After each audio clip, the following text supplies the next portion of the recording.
Hello and welcome to the Painter Files podcast, episode 26. My name is Joar Blake. I am your host, as you very well know. Today is an interesting day. There has been a bit of a hiatus for about a week. I'd apologize, but I've talked to all the people I know who listen to this. So, hey guys, how's it going? There was a bit of a thing that happened over the week. It was Trump basically called a bunch of people who come from the places me and my people come from, shitholes, and that pissed me off. And then just everything fucking went insane for a little while. I don't even pretend to understand or come to this kind of conclusion that I can pull apart all the little intricacies that make everything so complicated about what makes us who we are as Americans. My father came from another country to here, much like your grandfather or your mother or your uncle or your brother or your sister or your lifeblood or your consciousness or your everything came from another place before it got here. And when someone thinks for some reason that because their feet touched American soil first before someone else's did at the point of their birth makes them better, aggravates me to a level that I cannot begin to eviscerate verbally. I'm so unbelievably frustrated and angry by the simple aspect of hearing people try and come up with these ridiculous bullshit fucking explanations for why other people should be okay with all this shit. It is painful. It is fucked up. It is horrible. I know many a person who is bruised, battered, and beaten by these things that have happened this year, via physically, emotionally, mentally, or spiritually. And in a couple occasions, I even know people who will no longer be in this country because their visas of some sort of version no longer will exist via dreamers or people protected and brought into this country as asylum seekers. Legally, mind you, but now that's being ripped away from them. Today's podcast is about the great artist who came from other places, brought their work here, and changed the way that we look at ourselves. Because the people who inspired me were much more powerful and poignant with their expression than any fool whose only care is to tweet about bullshit to piss people off so that people talk about him. So yeah, it's gonna be one of those podcasts. I love you guys. I want you to realize that before I even go into these artists, that I appreciate every nice and wonderful thing you say. And it means the entire world to me that you support and feel so strongly about just the simple little lines and lessons and colors and feelings and emotions I put on a canvas. So thank you. You make me very happy. I'm finally starting to get over my cold. A little bit. So the first artist I want to talk to you about is a woman from Mexico named Frida Kahlo. Frida Kahlo de Rivera was a Mexican painter who painted many self-portraits inspired by Mexican pop culture. She employed a naive folk art style to explore questions of identity, post-colonialism, gender, class, race in Mexican society. Now, she was a Mexican artist, but she did come to the U.S. at some point just to tour and to see these things. And her work has left such a huge impression on so many people in so many different ways. I can't even begin to explain to you the levels of just amazing that she brought on. There's this really incredible painting she did that to this day still kind of lives in my mind, where she paints herself. She's this incredible portrait artist. She paints herself as a self-portrait, and she's laying on the ground. Her body's turning into kind of like a flower or a vegetable, and these roots are sprouting from outside of her chest. And there's all this countryside, and these blues and these yellows and these greens and these just amazing, incredible things. If you've never actually heard of Frida Kahlo, I'm amazed. I don't know how you pulled that off. Frida's literally on everything, everywhere. You can find t-shirts of Frida Kahlo. Frida Kahlo broke her back a long time ago. She was hit by a bus. She was on a bus. She was in a car accident when she was very young. And the pole from the bus, it went through her. Literally through her hip, if I remember, out her back. And it left her bedridden for a long period of her life. Almost her whole life. And in the time span of being bedridden, she did a lot of self-portraits where she hung these giant mirrors above her bed. She painted these beautiful, incredible self-portraits. And she showed that although people had this traditional idea of what women were, she was anything but that. She even depicted herself on occasion as a man, just because she didn't want to be thought of as this frail little woman, this girl, because she was so much more than the definition of what someone thought femininity was. And she did it in her artwork.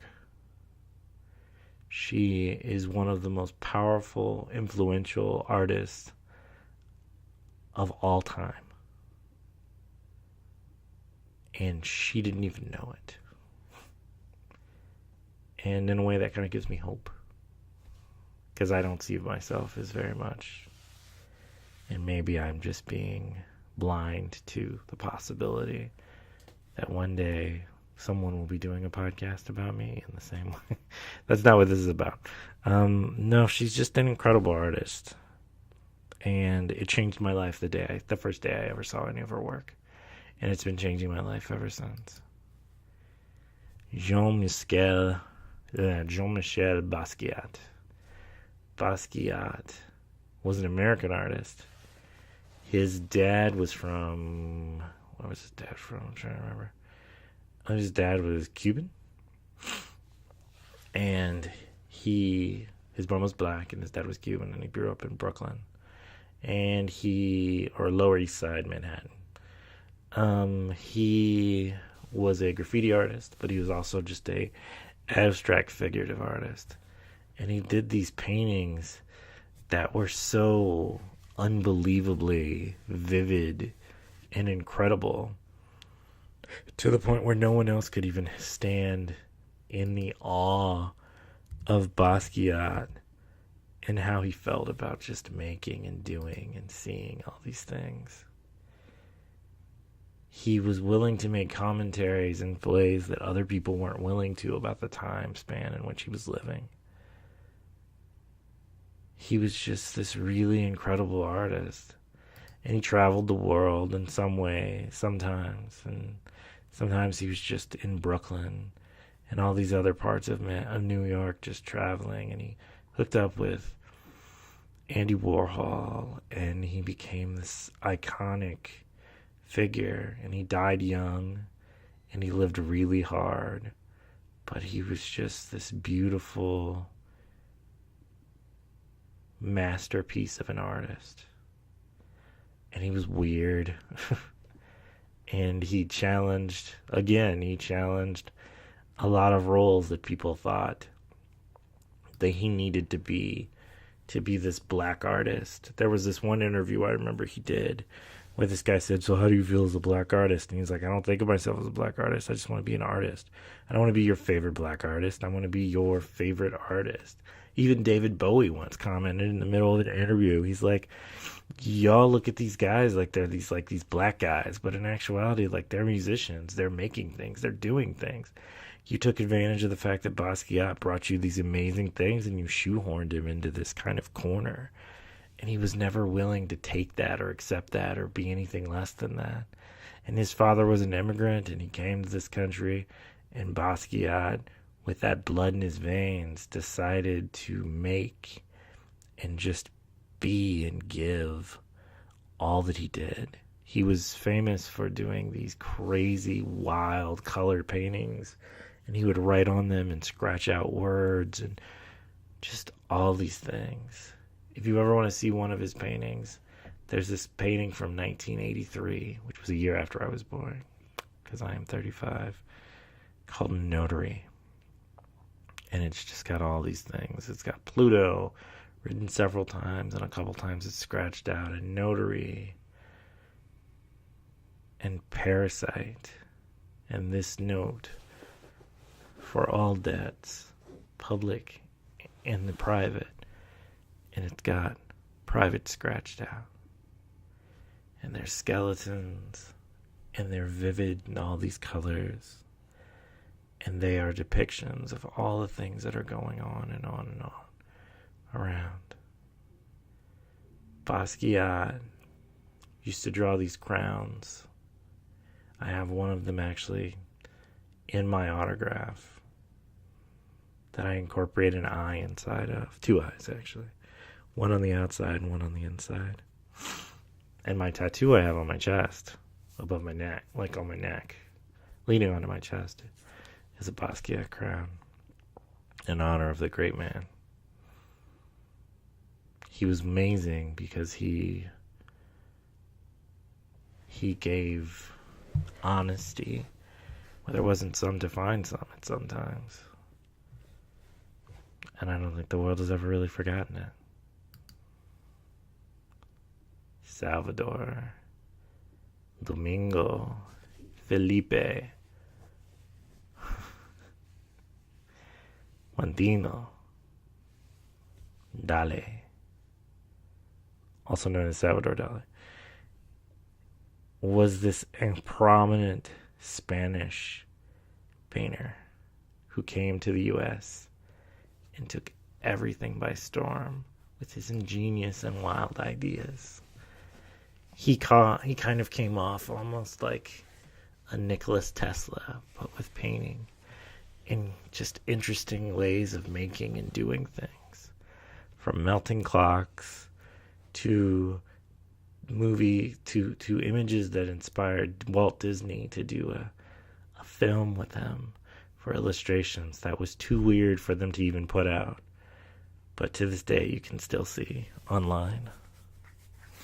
He had this elephant that he did that's become one of these really prominent, gorgeous pieces. That's this elephant with these long, pointed legs, like it's walking on stilts in a desert. He had this crazy mustache, and he was known to walk anteaters on the subway of New York. And he was just this weird, amazing, incredible guy. And sometimes he spoke of himself in the third person. Dali was this never afraid to be Dali type of way. There's this great quote that is only from a movie and is not actually probably a Dali. It might actually be a Dali quote. But it talks about Dali and a rhinoceros. It's this portrait of a rhinoceros, and in its eye a tear, and in that tear, Christ.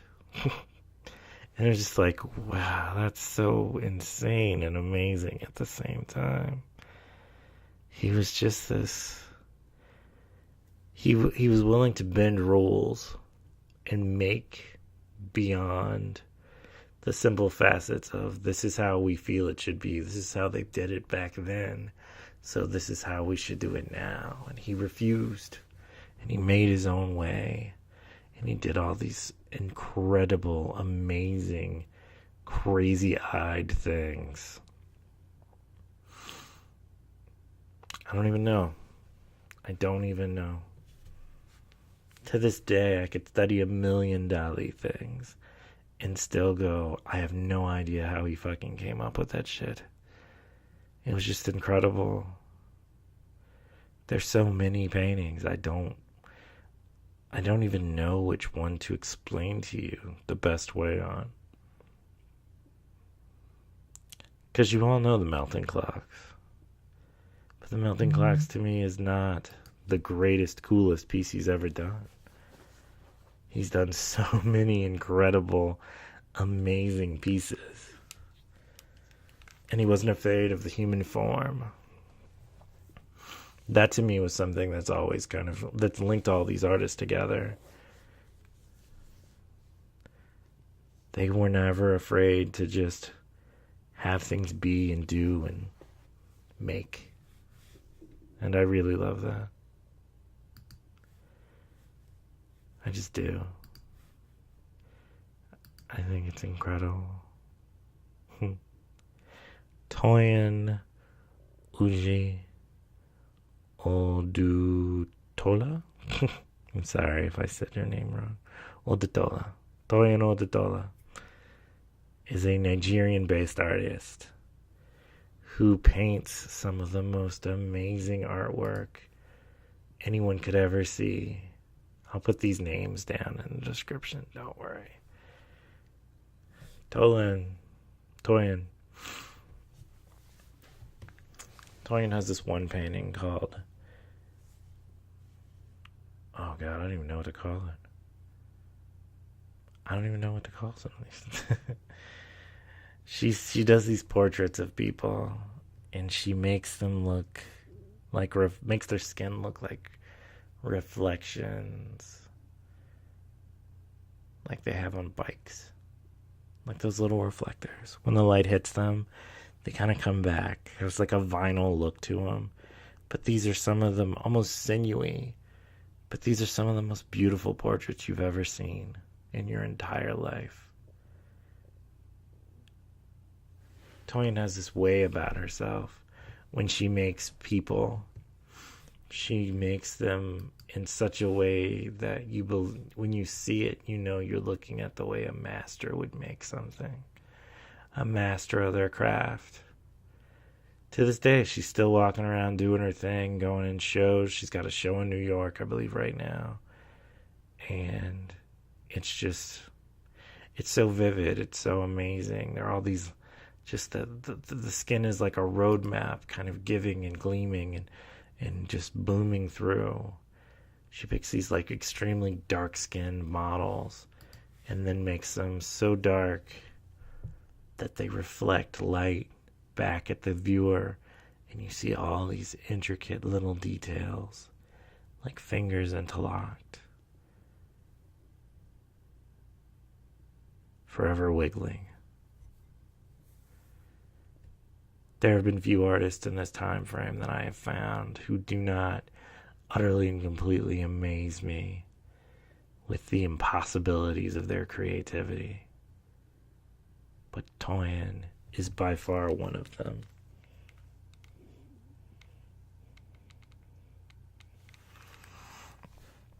And I love it.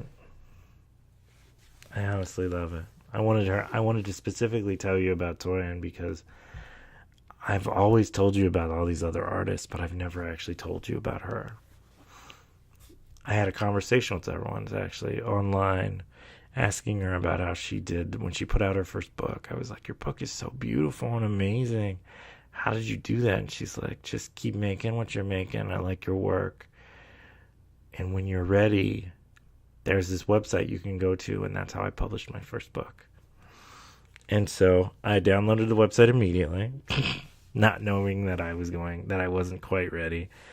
And I was overwhelmed by all the possibilities and the options in which to do so. I didn't really have a set plan in my mind, and I didn't really know how to articulate it visually or make the idea become an actual. And so I kind of struggled after that for a while. But it's just kind of the road we take on things. I don't know. I did notice, though, as the years have gone by and I've found all these artists, that they did not have a YouTube. And I did. Or I do. So that leads me to YouTube. YouTube are a bunch of ass clowns. YouTube sent me a thing in an email that says, in no uncertain terms, I am no longer able to monetize my YouTube videos. My partnership has been stripped, and it is not because I curse. It is not because I paint nudity.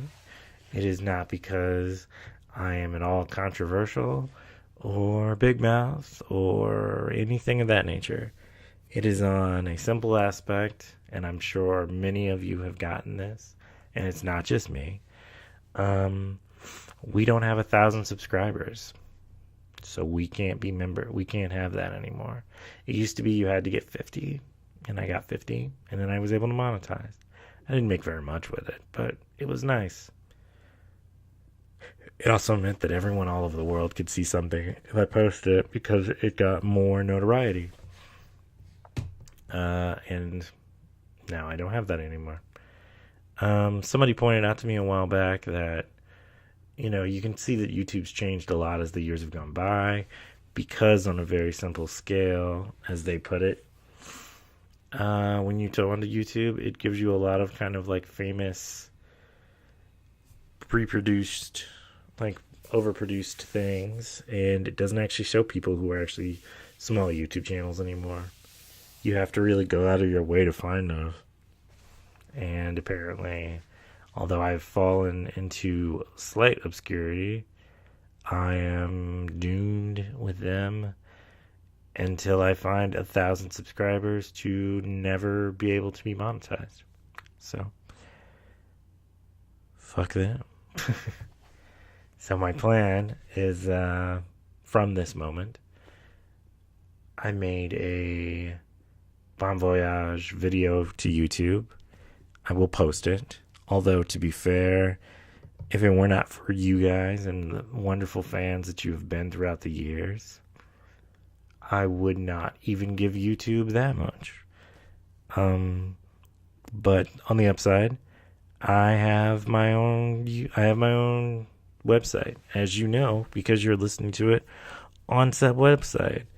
And I can post my own videos because I've bought my own bandwidth, and I can do whatever I want to do now because I'm not worried about trying to appease YouTube and all the things that it wants from me. So that's what I'm going to do. I'm not going to worry anymore about it. I'm not going to let them dictate how long my videos are or what music I play or anything, honestly. If I feel the urge to paint something insane, I can. If I choose the urge to, and I'm not necessarily going to do this, but I have the freedom to do so. Paint in the nude. I can do that. I'm not going to, but I could. The freedom's there. That's the point. It's the freedom. I don't know. At first I was really sad about it, to go with everything else that was happening. And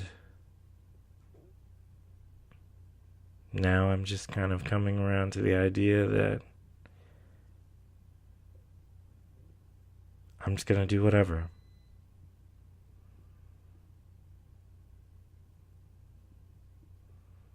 Because down the line. Fuck it. Down the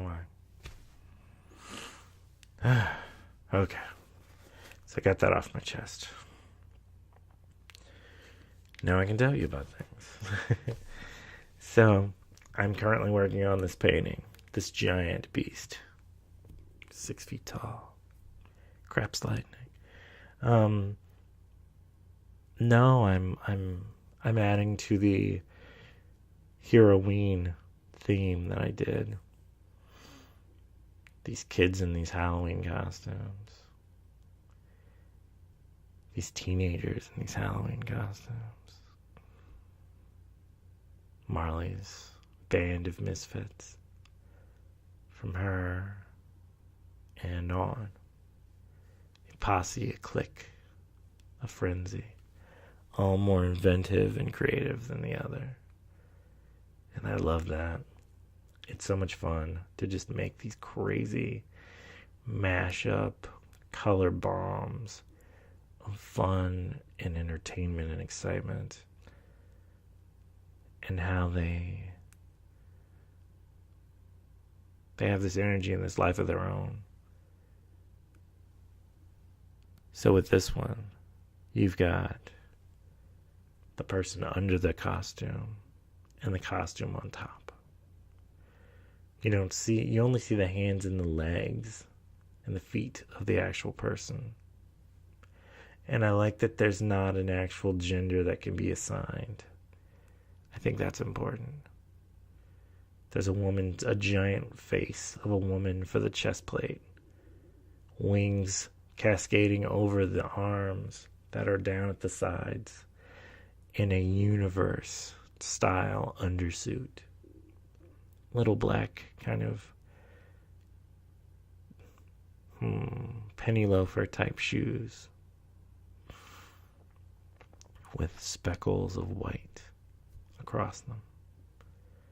Universe painting pants. And then for the headdress, because I'm from the middle, I'm from the Caribbean, and we do headdresses in true carnival style. See, that's the thing. In carnival style, if we don't have money to buy these extremely expensive costumes in Trinidad and Brazil and all these other countries that do it, we make our own. If we don't have drums, we bang pots and pans and walk down the street dancing with the crowds. And it's completely expected and acceptable because not everybody makes money like that. It's about people coming together. It's not about wealth and displaying how much better you're doing than someone else is. It's about coming out and feeling good. And I think that's kind of what Teenage Halloween is. They go to these parties and they do all these things and they just have a good time. I remember some of the coolest kids I knew made their own costumes. And the rest of us were jealous because we had like these corny, just silly kind of weird costumes from Party City and stuff like that. And those weren't nearly as cool as the ones where people made their own. Back to the painting. So the top of it, the headdress, is this giant kind of crow. Giant crow head. Cascading wing going down an arm. And from the mouth, chest plate, there's a twig coming out. And from that olive twig, not olives bloom from it, but eyes. And on the bottom, 2 giant crows, followed by cascading dominoes coming down. And through the legs, little intricate details. The heart, the safety pin, the cassette tape, the condom, the stray razor, and the crown. The story behind this one is Mars' friend, named Mars, is just this really amazing and interesting character.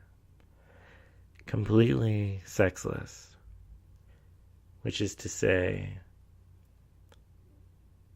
gender nonconformist, asexual, but incredibly interesting. Finding these amazing kind of complex beauties in the factors of not trying to fall under one or the other sex, but both at the same time. These incredible friends, a quintuplet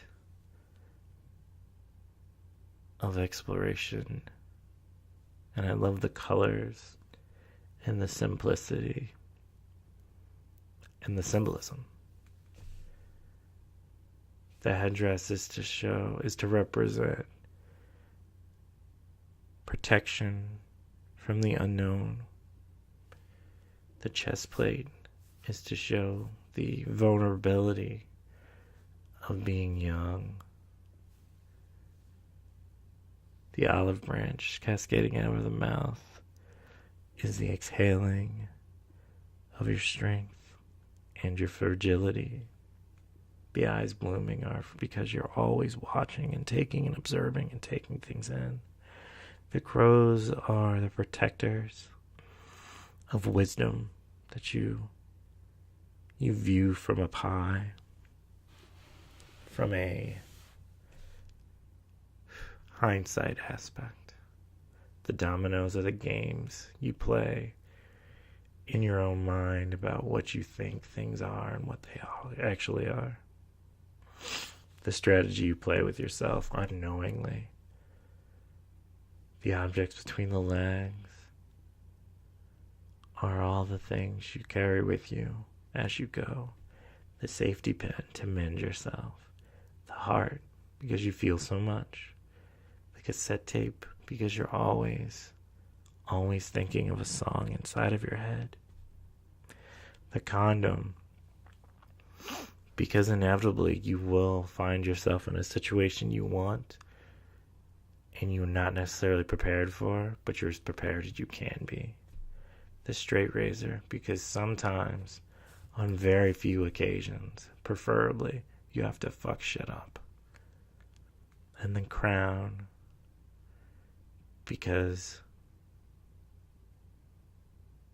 honestly, just because. But if we're going to make up a reason, the crown, because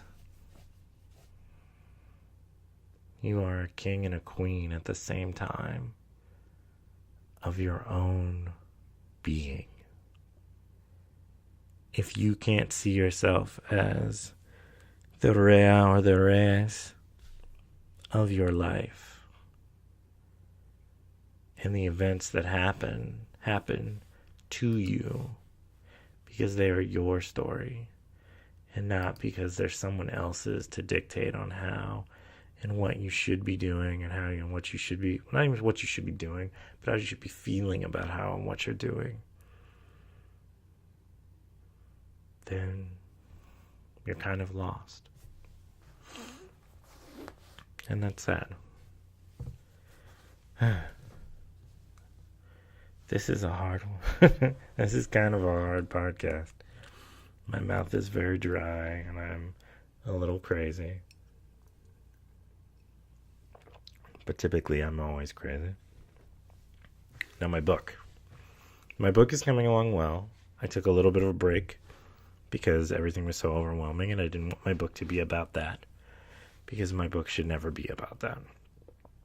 On many occasions, like when I talked to Toyin, I have tried to put my book together, but I've taken so many breaks in between it that my style has changed. And I want my book to kind of feel more cohesive. But when I talked to Alec pointed out to me that, Picasso had many different things.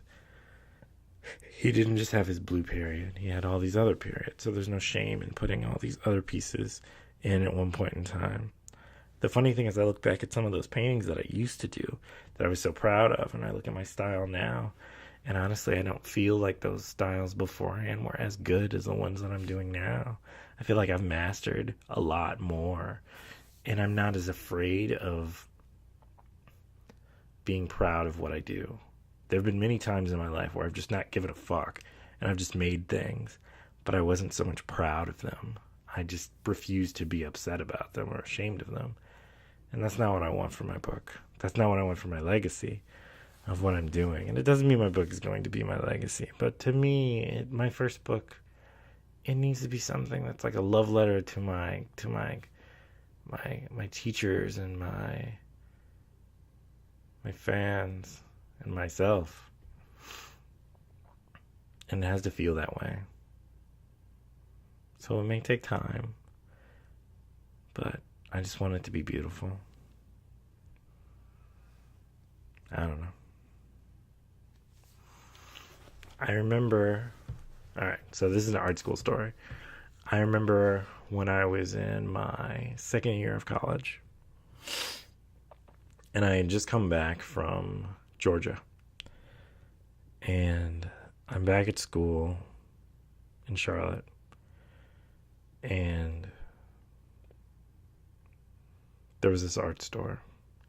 Not the big art store that the school wanted me to go to, but a little small art store that was about a block away from where they wanted me to go to, which was where I always had to park my car across the street from it because there wasn't any other parking. So I parked my car in this random crazy looking lot that looked like a beat down construction area that they turned into a parking lot for us to park in, that we had to pay to get in and out of. It was a huge racket, and it was bullshit, and it pissed everybody off because the spaces weren't really well marked and they weren't really patrolled or anything of that nature, and it was just shit on shit on shit. It was frustrating. But there was this art store, and it was this tiny little kind of record store looking art store. And I called it a record store looking art store because it looked like this concrete kind of just weird, nonsensical strangeness. And we would go in there and look at all these little weird little bits and pieces. And that was where I found the most favorite paint, acrylic paint, shall I say, that I've ever found in my entire life. It was this paint called A2. A2 came in these silver or gold tubes. And they were big and they were small and they were metal. Most tubes of paint come in plastic now because it's recyclable, and I think it lasts longer.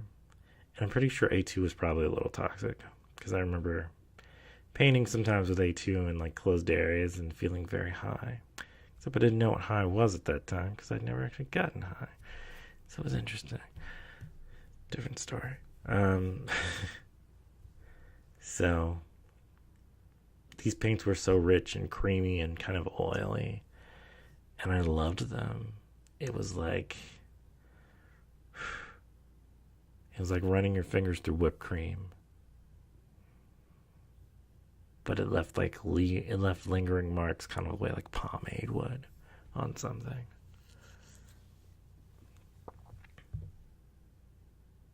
I loved it. I painted some of the most beautiful paintings that I ever really took a chance in trying to look inside painting with. I remember this blue painting that my friend Nat bought for Creakin', who was one of my best friends at the time. And it was this woman's back doing an upward stretch with her arms. Her skin was blue and her hair was red. She had this round ass for all intents and purposes. Well, yeah, no. I painted this woman with this kind of round butt and hips. And she was stretched upwards with her arms up. And there was this background. And I don't even remember what the background was, but I remember people saw this painting and they were like, I have to have this painting. This is a fucking great painting. And I was really, really proud of it. And I just thought it was incredible. And then they bought it. And I was blown away by it. I was blown away by the first time I'd ever really sold a painting.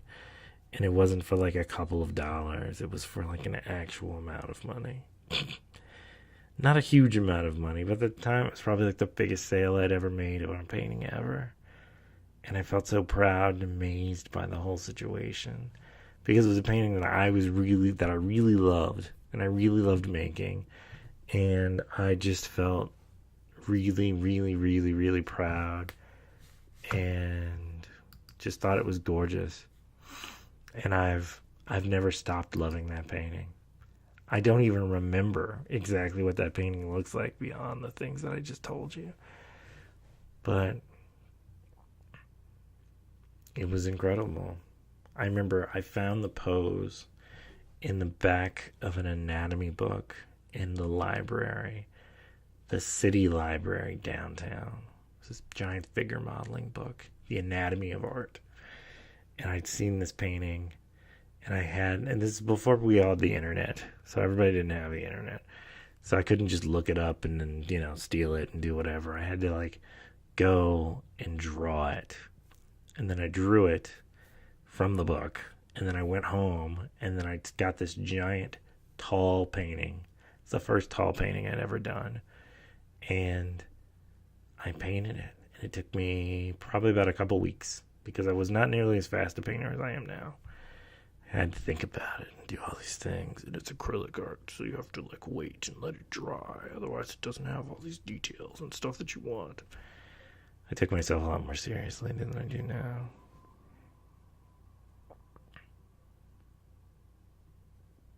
It's always weird to hear police sirens when you're making. But oddly enough, it's kind of something I've always heard. And I've never really necessarily been in bad places, but it's just, I don't know a time in my life where I haven't, as a person of color, always been around the sound of sirens. And not ambulance, but like police sirens. I worry sometimes when I get old enough to the point where I don't hear them anymore. Is the lack of sound going to frighten me? Is it going to scare me? Is it going to eat me? It's going to eat my mind. I don't know. I think much of what we are is made up sometimes of the things that we accomplish in spite of other things. And not necessarily for the things that we don't have, but for the things that are given to us that we then decide to make something better of. So I don't know. I don't know what the answer to that'll be. I know I'm going to get it. I'm going to find it. I want to thank all my Patreons. You guys are incredible, and I love you, and you're amazing. Thank you to my 2 new people. You guys are great. That's so cool. Please, anybody else who wants to join, please by all means join my Patreon. I love you. I think it's so wonderful that you find what I make so interesting. I'm going to put a tip jar at the bottom of this on my website. You're welcome to give whatever you want. I think the minimum's like $1, so you can do that. Okay. I don't know. I think the majority of the things that I try to do, I'm trying to do because I just love making them, and I love the way you guys feel when you make them, when I make them. Your reactions mean a lot to me. I wrote this week, actually, about the painting that I'm working on right now. I need to work on a couple paintings at once. You know, I like to work on like 5 at a time. But I just wanted to focus on this one right now. So that's what I'm going to do. As I sniffle into the microphone rudely. 1,000,000 moments in one night. Friends of friends of friends of lovers. The empty is the moment the bag hits the floor and the door closes till the night. Hard pressed to see more than the sounds of running, smiling, and the little deaths. Teens on Halloween, the parties, the drugs, the troubles, and the makeup on banisters. Mid-size red and white finger paint on lips and clothes. Her smirk is the open books that say everything and then nothing all at once. Her costume is the run on the sentence of the mind's eye. Mars the phenomenal. Little of me remembers the year's smell, but the touch of the cold on the tops of my arms is unshakable soul's shivers. The parts that make all I ran into mentally at cliff edge. Long live the hearts.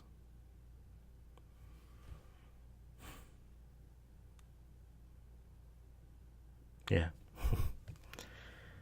I think in many cases I think about my Marley, and in these paintings, which I cannot thank Monty enough for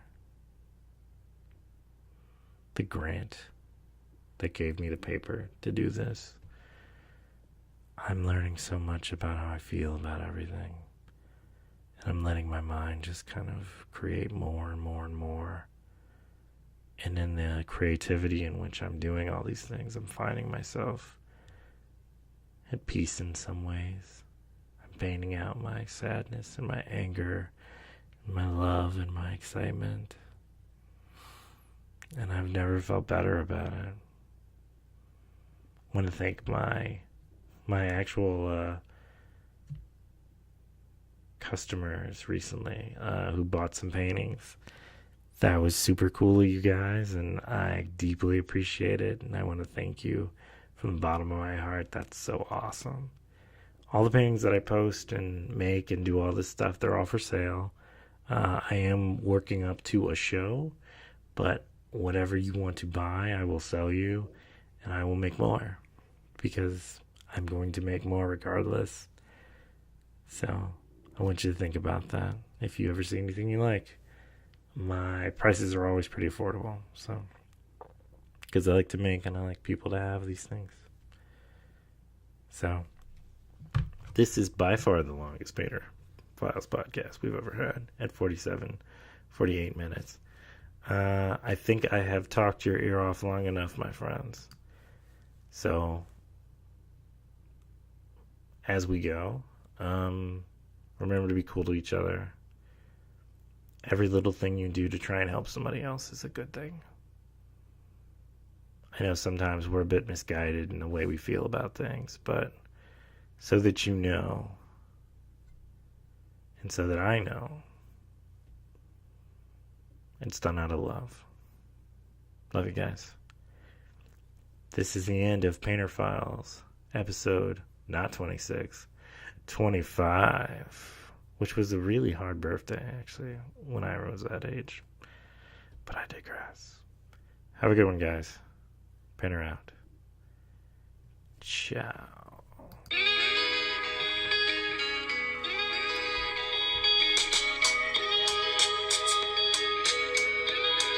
This is by the band Japanese Breakfast.